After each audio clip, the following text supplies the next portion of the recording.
So if you're like me, you know Foster's Home for Imaginary Friends was one of those shows that just oozed creativity.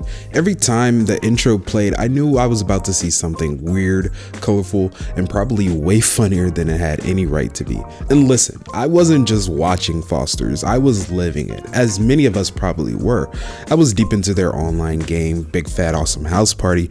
I swear I was on that site every day doing missions for Bloo, taking care of imaginary friends like it was my job. You couldn't tell me I didn't live in that house. But anyway, this video is about the show. Every character on Foster's was weird in their own way. Some looked like a chicken, others looked like they came from a dream gone wrong, but they all had heart and they all wanted to be loved. The show was funny, creative, and full of personality, but underneath all the wackiness, it was kind of deep. It was about growing up, letting go, and remembering the friends, real or imaginary, who shaped who we are. When you really think about it, Foster's Home for Imaginary Friends was one of the most genius concepts ever, in my opinion at least, for a cartoon. It asked the question that every kid kind of wondered at some point. What happens to an imaginary friend after we grow up? Where do they go? I still wonder where my imaginary friend is. I look them up on Facebook, but I couldn't find anything. Instead of making the concept of the show sad, they turned it into this warm, funny, slightly chaotic idea. A giant mansion where all these forgotten imaginary friends could live together, waiting to be adopted by new kids. It's like a cross between a daycare and an orphanage, but in the best way possible. The beauty of the show is how it balanced heart and humor. You'd have a goofy episode about Bloo trying to eat all the cookies or prank someone, and then the next minute you're hit with something real like saying goodbye to a friend or learning to share something you really care about. Yes, it was funny, but it meant something. And the more you think about it, the whole idea of imaginary friends being left behind is kind of heartbreaking. Like, these characters are literally made from love and creativity. And then one day their kid just moves on and grows up, which is basically how the show's pilot starts. But instead of being sad or bitter, they built a community. They find their purpose again and join a group of others who understand what they're going through. That's such a wholesome, beautiful message for a show that also has a character named Cheese. Can I help you? I like chocolate milk. Yes, I caught that before. Can I have some chocolate milk? What do I look like, your mother? Can I have some chocolate milk? Frankie, this kid wants some chocolate milk! So let's talk about the main cast and characters for a bit. You had Mac, the straight man, or kid, in the middle of all the madness. He was basically the only sane one trying to balance being a kid and keeping his imaginary best friend from getting them both kicked out of the house. For all the chaos, Mac gave the show heart. That sense of loyalty and innocence, that kept it grounded. Then there's Bloo, and look, Bloo might be one of the funniest cartoon characters of the 2000s. Not for good reasons though. I mean, he was selfish, lazy, loud, and dramatic, but you couldn't help but just love him for some reason. Every episode started simple, like, let's bake cookies, and by the end, Bloo's somehow leading a rebellion against the house rules because a cookie food fight broke out. He's basically the definition of main character chaos energy. Frankie was the glue holding everything together. She's the overworked, underpaid caretaker trying to manage a house full of imaginary weirdos. Like if a college student was suddenly put in charge of a zoo ran by toddlers, but she had the heart, patience, and a lot of sarcasm. And of course, the one constantly ruining Frankie's sanity, Mr. Harriman. The uptight, rule-obsessed, British accented bunny in a suit. Every episode, he was ready to cite Rule 247 just to stop Bloo from existing.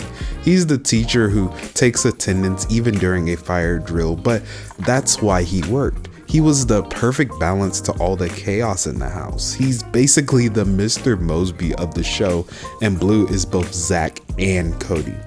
Then you've got Wilt, easily one of the most wholesome characters of any cartoon, and my favorite character of the show. He's kind, optimistic, and always apologizing for things that weren't even his fault. I'm sorry, is that okay? You sure? All right. Okay, sorry though. Sorry. I had to stop. Is that okay? Sorry I keep stopping. I'm sorry. But that's definitely not okay. I'm sorry. Sorry. I'm sorry.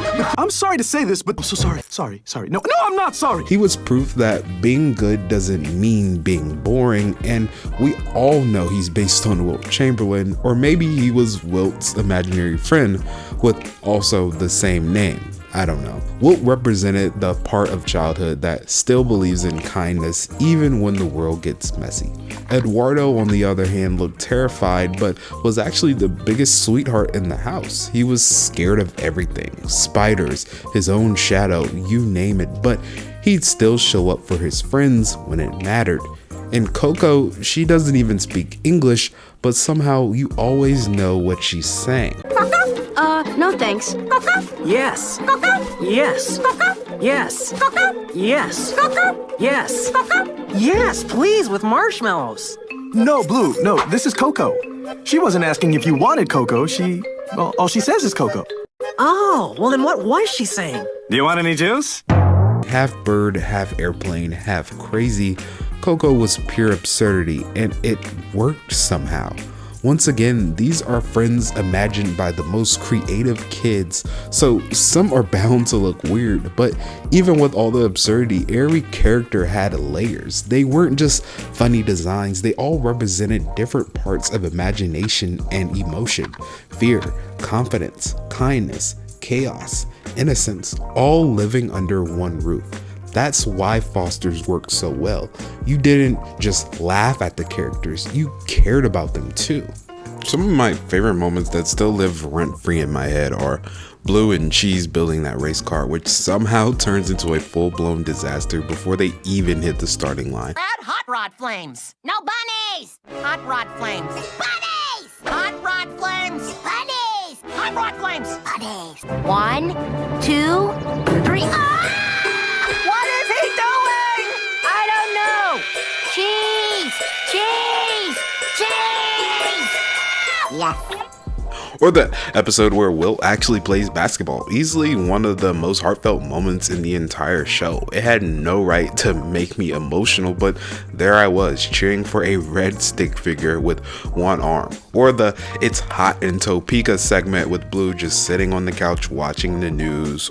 Temperatures are up there, and it's hot in Topeka. It's hot in Topeka. It's hot. Hot, hot. Hot, hot, hot. Hot, hot, hot, hot.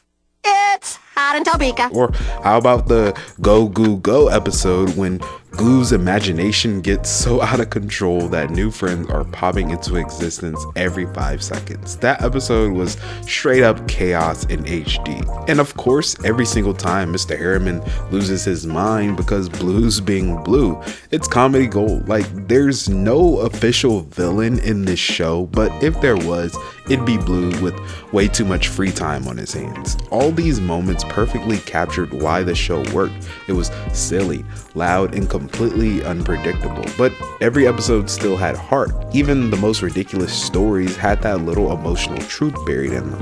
But when Foster's ended, it left behind this weird, wonderful legacy that still holds up today. It wasn't just another kid's cartoon, it was a show about creativity itself. It taught kids that imagination doesn't end when you grow up, it just changes forms. Every character, every room in that mansion was a reminder of how powerful creativity can be when you let it run wild. And you can see Foster's footprints all over the cartoons that came after it. Adventure Time, Steven Universe, Craig of the Creek, they all carry that same DNA of mixing heart, humor, and surreal imagination. It was one of those rare shows that didn't need pop culture references or constant reboots to stay relevant. It stuck with us because it felt honest. It captured what it's like to be a kid with a huge imagination and a bigger heart. At the end of the day, Foster's Home for Imaginary Friends was a show about being weird, being creative, and being loved for. It was about friendship, imagination, and growing up, but never letting go of that spark that made you dream in the first place. It didn't matter if your imaginary friend was a 7-foot-tall red basketball legend, a talking bird plane, or a screaming blob who only likes chocolate milk. Foster's made you feel like there was a place for everyone. And maybe that's why after all these years the show still feels special, because even now we're all just trying to find our own version of Foster's, a place where we can be ourselves, get a little weird, and still be loved for it without others judging. Thank you all for taking the time to watch my video. I really appreciate the support on my last video. If you haven't seen it already, the Rugrats video, you can go ahead and watch it here. Throw some suggestions in the comments for any other types of videos you want to see me cover, and I'll see if I can do that. Until next time, catch you guys later.